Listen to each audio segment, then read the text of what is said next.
শখের দাম লাখ টাকা কি, তাই তো? এই ভিডিওটা ছাড়ার পর তোমরা অনেকেই কিন্তু আমাকে কনগ্র্যাচুলেশন জানিয়েছো, কিন্তু তার পরিবর্তে আমি কিন্তু রিপ্লাই কমেন্টটা এখনও করিনি। Thank you. তো আজকে তোমাদেরকে বলছি থ্যাংক ইউ।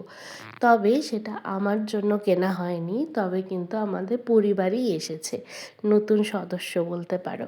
হঠাৎ করেই কোনো রকম প্ল্যানিং ছাড়া হুট করে বেরিয়ে পড়লাম। জানতামও না কোথায় যাচ্ছি, কি ব্যাপার। জলপাইগুড়ি পার হওয়ার পর দাদাভাই বলছে আমরা স্কুটি কিনতে যাচ্ছি। তাহলে ভাবা যায় এতগুলো মানুষ নিয়ে আমরা যাচ্ছি নাকি একটা স্কুটি কিনতে। ওই যে স্বপ্নের দাম লাখ টাকা।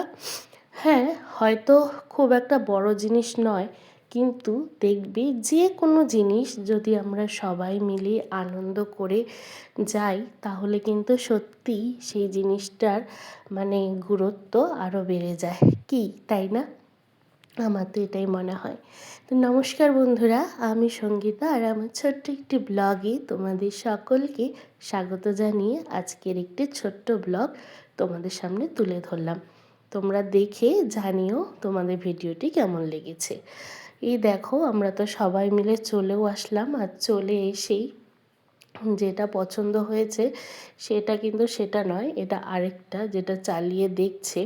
আর এই যে এটা নাও, আর নয় আরেকটা যে কালার রয়েছে সেটা কিন্তু নেওয়া হয়েছে। তবে ঢুকেই কিন্তু লাল কালারটা চোখে লেগেছিল, সেটা কিন্তু বুক হয়েছিল। আর স্কুটিটা নেওয়া হয়েছে কিন্তু আমাদের শ্রেয়া রানীর জন্য। তার কারণ কয়েকদিন পরই তো সে উঁচু ক্লাসে উঠে পড়ছে, তো এদিক ওদিক অনেক জায়গাতেই প্রাইভেট টিউশনি থাকবে, তো তাকে যেতেও হবে।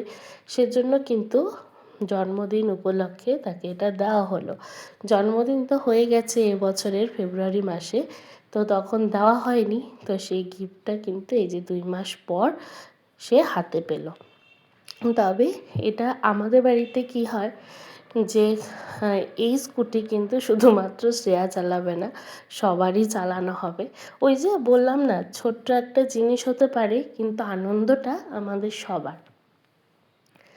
তো সবাই চালাবে, সবার আনন্দ, সেই জন্য সবার ছুটে আসা।